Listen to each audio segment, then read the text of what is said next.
अस्सलाम वालेकुम वरहमतुल्लाह। Dear students, हमने class 9th physics Urdu medium के लिहाज से स्टार्ट की हुई। इसका हम यूनिट नंबर 3 लेके चल रहे हैं, डायनामेटिक्स वाला। लास्ट वीडियो में आप लोगों को न्यूटन के कवानीन में से पहला न्यूटन का कानून करवा चुका हूँ और साथ में एक शॉर्ट क्वेश्चन था इनर्शिया।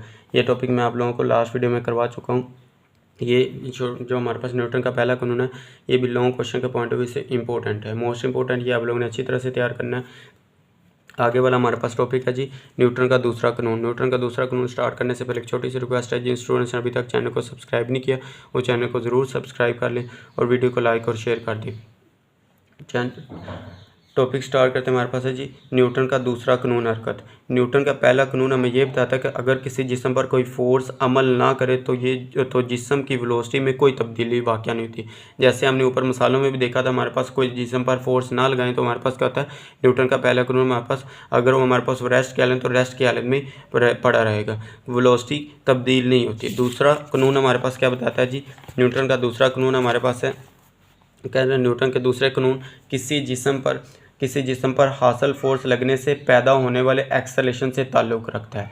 ये हमारे पास न्यूटन का दूसरा कानून बताता है। आप लोगों ने यहाँ से स्टार्ट करना है। न्यूटन के दूसरे कानून को इसी तरह बयान किया जा सकता है। ये इसकी तारीफ़ कह ली है। हमारे पास न्यूटन के कानून को कैसे बयान किया जा सकता है, शॉर्ट क्वेश्चन के पॉइंट ऑफ व्यू से ये मोस्ट इंपॉर्टेंट है इसकी स्टेटमेंट। क्यों, हमारे पास ये लॉन्ग क्वेश्चन के पॉइंट ऑफ व्यू से तो है ही इंपॉर्टेंट, लेकिन शॉर्ट क्वेश्चन के पॉइंट ऑफ व्यू से भी ये इंपॉर्टेंट है। तो ये आप लोगों ने अच्छी तरह से तैयार करना है। सबसे पहले हम इसकी स्टेटमेंट देखें तो हमारे पास क्या कहता है, जब एक हासिल फोर्स किसी जिस्म पर अमल करे तो वो इस फोर्स की सिमत में एक्सेलरेशन पैदा करती है। अब फोर्स हमारे पास क्या पैदा करती है, एक्सेलरेशन पैदा करती है। हमने पहले कानून में भी देखा था, न्यूटन के पहले कानून में भी।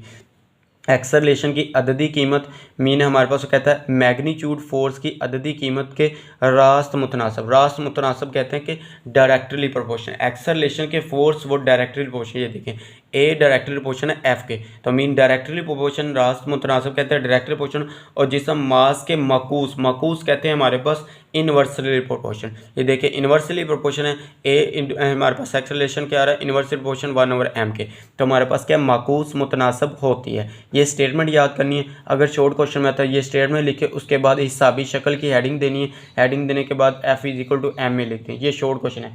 मैं पहले आप लोगों को हेडिंग दिखा दूँ। हमारे पास हेडिंग भी मैंने लिखी है जी, देखें जी, न्यूटन का दूसरा कानून की हरकत, पहली हेडिंग ये देनी है। उसके बाद आप लोगों ने ये इसकी तारीफ लिखनी है। उसके बाद दूसरी हेडिंग देनी है हिसाबी शक्ल। अगर शॉर्ट क्वेश्चन में आ जाता है तो हिसाबी शक्ल की हेडिंग दे के सिर्फ ये नीचे लिखना फार्मूला F=m में, इतना लिखना है कि हमारे पास न्यूटन का दूसरा कानून का फार्मूला क्या है, F=m में। अगर आप लोगों से कोई पूछता भी है कि न्यूटन का दूसरा कानून हमारे पास क्या, आप लोग कहें कि F=m में, तो उसको सिंपल अल्फाज में ये कह दें तो उसको पता चल जाएगा कि हमारे पास न्यूटन का कानून क्या है। F=m में हमारे पास क्या होता है, न्यूटन का दूसरा कानून का फार्मूला है। ये आगे न्यूमेरिकल में भी यूज़ होगा, ये आप लोगों को ज़बानी फार्मूला आना चाहिए। इसको हम ड्राइव करते हैं। हमारे पास ड्राइव कैसे करते हैं, पहले आप लोगों ने हेडिंग देनी है न्यूटन का दूसरा कानून। ये हेडिंग देने के बाद आप लोगों ने ये तारीफ लिखनी, यहाँ से लेकर यहाँ तक इसको बयान करना है। उसके बाद आप लोगों ने हेडिंग देनी हिसाबी शक्ल, लॉन्ग क्वेश्चन में। लॉन्ग क्वेश्चन आप लोग यहाँ से स्टार्ट करें जी। हिसाबी शक्ल की हेडिंग देने के बाद, अगर मास m रखने वाली किसी जिस्म पर एक हासिल फोर्स जिसकी अददी कीमत f हो अमल करके अददी कीमत a का एक्सेलरेशन पैदा करती है, तो हिसाबी तरीके से दूसरे कानून को ऐसे लिखते हैं। कैसे लिखते हैं जी, हमारे पास a डायरेक्टली प्रोपोर्शन है, इसको हम कहते हैं प्रोपोर्शनल का साइन हमारे पास होता है, इसको हम कहते हैं कि a डायरेक्टली प्रोपोर्शन है f के। यही वो बात कर रहे हैं हमारे पास के अददी कीमत के रास्त मुतनासब। रास्त का मतलब होता है डायरेक्ट, रास्त का मतलब है डायरेक्ट बता रहा है कि हमारे पास एक्सेलरेशन है वो फोर्स के डायरेक्ट है, डायरेक्टली प्रोपोर्शनल। अगर हमारे पास फोर्स ज़्यादा होगी तो हमारे पास एक्सेलरेशन भी ज़्यादा होगी। अगर फोर्स कम है तो हमारे पास एक्सेलरेशन भी कम होगी। ये हमारे पास एरो निशान है। अगर हमारे पास फोर्स एक्सेलरेशन ज़्यादा है तो फोर्स भी ज़्यादा होगी। ये हमारे पास इसका मतलब है डायरेक्ट। कोई एक चीज़ बढ़ेगी तो साथ में दूसरी भी बढ़ेगी, कोई एक चीज़ कम होगी तो साथ में दूसरी भी कम होगी। ये हमारे पास। उसके बाद वो कहता है हमारे पास a इनवर्सली प्रोपोर्शन, इसको कहते हैं प्रोपोर्शन। a इनवर्सली प्रोपोर्शन है 1/m के, तो m हमारे पास क्या देखें, और जिस्म के मास के मकूस कहते हैं इनवर्स रिलेशन को। अगर एक्सेलरेशन बढ़ रही है तो मास हमारे पास कम होगा, अगर हमारे पास एक्सेलरेशन कम हो रही है तो मास हमारे पास क्या होगा, ज़्यादा। इसको आप लोगों ने साथ में ये कहना है कि a डायरेक्टली प्रोपोर्शन है f के, इसको कहते हैं मसावात 1, इसको कहते हैं मसावात 2। अब उसने ये मसावात तीसरी कैसे निकाली, इसीलिए वो कहता है कि हमारे पास इसीलिए ए डायरेक्टली प्रोपोर्शन है एफ ओवर एम के। इकट्ठा करके लिख दिया, मसावात 1 और मसावात 2 को ऊपर लिख सकते हैं कि मसावात 1 और मसावात 2 को इकट्ठा करने से। तो हमारे पास क्या है जी, ए डायरेक्टली प्रोपोर्शन है एफ ओवर एम। ये हमारे पास आ गई मसावात 3। अब हमने प्रोपोर्शनैलिटी का साइन को ख़त्म करना है। जब इस साइन को ख़त्म करते हैं, हमारे पास इसको ख़त्म करके इक्वल लगाएंगे, बराबर लेके आएंगे, तो हमारे पास कुछ ना कुछ कॉन्स्टेंट आ जाता है। आप लोग ये कॉन्स्टेंट भी लिख सकते हैं, अदरवाइज आप लोग ये भी लिख सकते हैं कि ए हमारे पास क्या है, a directly a is equal to हमारे पास आ जाएगा के एक कॉन्स्टेंट होता है, इसको कह दें हमारे पास मसावात 4 के F a F over m. ये हमारे पास आ जाएगा एसआई यूनिट के मुताबिक। ये हमने पीछे चैप्टर 1 में भी पढ़ा कि एसआई यूनिट हमारे पास क्या होते हैं, एसआई यूनिट के मुताबिक एम देखें तो हमारे पास किसके बराबर होता है, एम हमारे पास होता है मास का यूनिट होता है 1 किलोग्राम, 1 किलोग्राम के बराबर है। उसके बाद 1 न्यूटन का। ये एक्सेलेरेशन कहता है कि हमारे पास इधर एक्सेलेरेशन भी दिया है, मास भी दिया है, एफ भी दिया है। इनकी वैल्यू हम पुट करेंगे, हमारे पास ए की वैल्यू आ जाएगी। अब देखिए हमारे पास एम की वैल्यू क्या है, हमारे पास 1 है, एम की जगह पे हमने जी रखा इधर 1। अगर हम कहें कि जी हमारे पास जी इधर हमारे पास आ गया जी के, और हम के एफ भी वो दे रहे हैं हमारे पास, देखें F is equal to 1 newton. तो हमारे पास क्या है जी, इधर भी 1 आ गया, एम भी हमारे पास 1 दे रहा है, और ए भी उसने क्या कहा हमारे पास, ए भी 1 मीटर पर सेकंड स्क्वायर। अब देखिए सभी 1 है तो हम क्या कहेंगे, के इज इक्वल टू हमारे पास क्या जाएगा 1।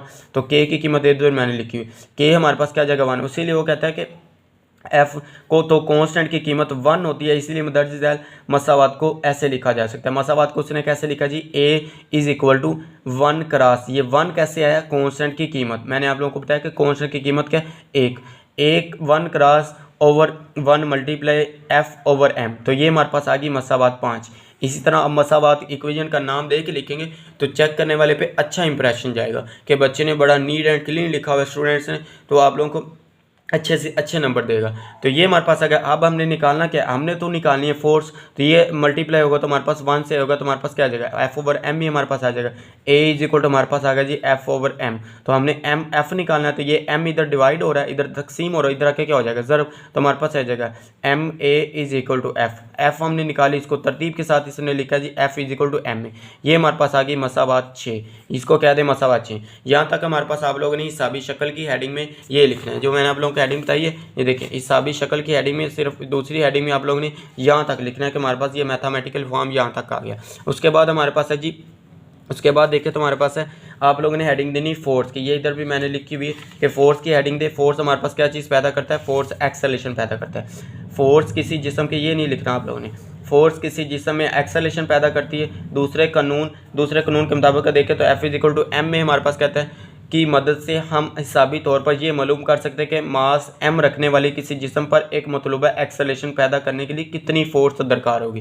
तो हमारे पास क्या, यहाँ तक आप लोगों ने फोर्स की हेडिंग में लिखना है। उसके बाद हेडिंग देनी की यूनिट की, फोर्स का ऐसा यूनिट क्या होता है, न्यूटन। न्यूटन की हेडिंग देने के बाद आप लोगों ने इसका यूनिट लिखने के बाद आप लोगों ने हेडिंग देनी। चौथे नंबर पर हमारे पास आती है जी 1 न्यूटन। अब वो तारीफ पूछ सकता है कि 1 न्यूटन की तारीफ करें या न्यूटन की तारीफ करें, तो हमारे पास न्यूटन की तारीफ है। 1 न्यूटन वो फोर्स है जो 1 किलोग्राम मास रखने वाले जिस्म में 1 मीटर पर सेकंड स्केल का एक्सेलरेशन पैदा करती है। ये हमारे पास आ जाएगी इसकी तारीफ, 1 न्यूटन की तारीफ हमारे पास आ जाएगी। उसके बाद आप लोगों ने ये नहीं लिखना, हमारे पास ये तारीफ आ गई। उसके बाद देखिए 1 न्यूटन किसके बराबर होता है, इसका ऐसा यूनिट बताया हुआ है। नीचे मैंने इधर लिखा हुआ है कि तारीफ लिखें, तारीफ के बाद आप लोगों ने हेडिंग देनी यूनिट की। तो यूनिट की हेडिंग देने के बाद आप लोगों ने लिखना है जी 1 न्यूटन बराबर है 1 किलोग्राम मीटर पर सेकंड स्केल, ये हमारे पास आ जाएगा। उसके बाद आप लोगों ने ये लिखने के बाद ये हमारे पास इसी के अंदर जाता है कि वेलोसिटी पर फोर्स का असर क्या पड़ता है। न्यूटन का दूसरा कानून हमें क्या बताता है, ये हेडिंग इधर बुक के ऊपर लिखी हुई, इधर मैंने नहीं लिखी, तो आप लोग इधर लिख लें। हमारे पास इधर भी मैं लिख देता हूँ वेलोसिटी पर फोर्स का असर। 5वें नंबर पे आप लोगों ने लास्ट पे हेडिंग देनी है वेलोसिटी पर फोर्स का असर, वेलोसिटी पर फोर्स का असर। ये आप लोगों ने हेडिंग देनी, जो इसमें लिखा हुआ वही आप लोगों ने इसमें लिखना है। वेलोसिटी पर फोर्स का हमारे पास असर क्या होता है, ये देखते हैं। हमारे पास न्यूटन का दूसरा कानून हमें ये बताता है कि फोर्स की चीज़ जिसमें एक्सेलरेशन या डिसेलरेशन पैदा करके इसकी वेलोसिटी को तब्दील कर सकता है। अब न्यूटन का दूसरा कानून हमें क्या बताता है, ऊपर भी देखा हमारे पास किसी जिस्म में एक्सेलरेशन पैदा करते हैं। इधर हमारे पास क्या, फोर्स में जिसमें एक्सेलरेशन या डिसेलरेशन कहते हैं कि हमारे पास मनफी नेगेटिव। हमने पीछे भी देखा था, हमारे पास चैप्टर 2 में भी हमारे पास एक्सेलरेशन का पैदा होती है, या एक्सेलरेशन हमारे पास एक पॉजिटिव होता है कि नेगेटिव होता है, तो नेगेटिव हम क्या नाम देते थे, डिसेलरेशन का, पैदा करके इसकी वेलोसिटी को तब्दील कर सकता है, क्योंकि वेलोसिटी एक वेक्टर मिकदार है। एमसीक्यू बन सकता है कि वेलोसिटी कौन सी मिकदार है हमारे पास जी, वेलोसिटी एक वेक्टर मिकदार है। इसीलिए तब्दीली इसकी अददी कीमत और सिमत या दोनों में हो सकती है, क्योंकि हमारे पास वेक्टर में क्या होता है, दोनों चीज़ें शामिल होती है, सिमत भी आती होती है हमारे पास, साथ में अददी कीमत भी आती होती है, या हमारे पास दोनों ही हो सकती है। इसीलिए वो हमारे पास कहता है इसमें हमारे पास दोनों चीज़ें, वेलोसिटी की इसकी अददी कीमत या सिमत या दोनों ही तब्दील हो सकती है। ये हमारे पास यहाँ तक लॉन्ग क्वेश्चन आप लोगों ने करना है हमारे पास न्यूटन का दूसरा कानून। इसमें से हमारे पास ये, मैं आप लोगों को हेडिंग दोबारा दिखा देता हूँ, ये हमारे पास हेडिंग है, ये आप लोगों ने हेडिंग के तौर पे लिखना होता है, क्योंकि हेडिंग लिखेंगे तो आप लोगों को पेपर चेक करने वाले पे अच्छा इंप्रेशन जाएगा और आप लोगों को अच्छे से अच्छे नंबर देगा।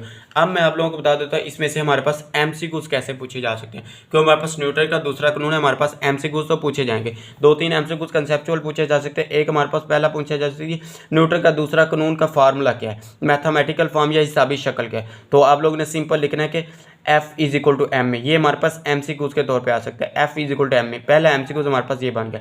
दूसरा MCQs एक हमारे पास, अगर ये फार्मूला ना दिया जाए तो हमारे पास एक फार्मूला ये होता है, F = ΔP/ΔT। ये हमारे पास है। डेल्टा P से क्या मुराद है, P से मुराद है मोमेंटम।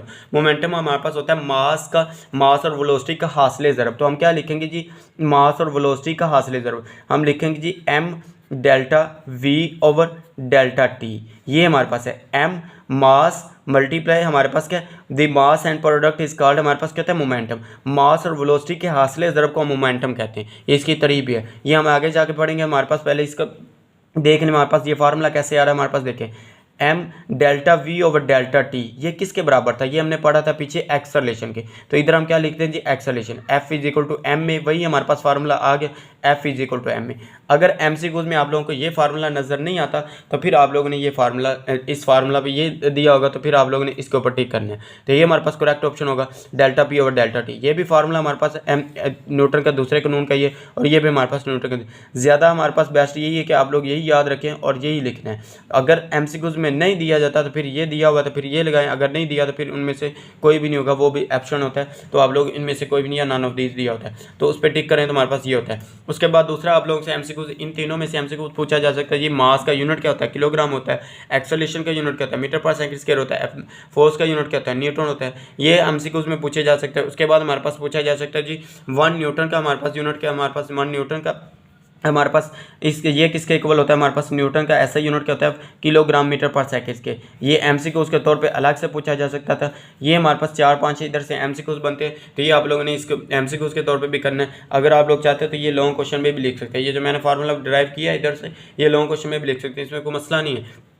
आप लोग लॉन्ग क्वेश्चन में भी लिख सकते हैं और शॉर्ट क्वेश्चन में हिसाबी शक्ल की हेडिंग देखिए तारीफ लिख के इस तरह भी शॉर्ट क्वेश्चन में निकाल सकते हैं। F = M में लास्ट में हमारे पास वही आता है, तो F = M में डायरेक्ट लिख दें या इस तरह निकाल लें, ऐसे भी कर सकते हैं। ये था हमारे पास आज का टॉपिक, न्यूटन का दूसरा कानून। उम्मीद है कि आप लोगों को वीडियो अच्छी लगी। अगर वीडियो अच्छी लगे तो लाइक करें, शेयर करें, अपने दोस्तों के साथ इसका लिंक शेयर करें ताकि उनका भी फ़ायदा किया जा सके। इसके मैंने आप लोगों को एक एक चीज़ क्लियर करवाई है, तो आप लोगों को भी चाहिए कि प्यार मोहब्बत दिखाया करें, चैनल को ज़रूर सब्सक्राइब करें और साथ में चैनल को सब्सक्राइब कर दें और वीडियो को लाइक और शेयर कर दें। ओके, अल्लाह हाफिज़, थैंक यू।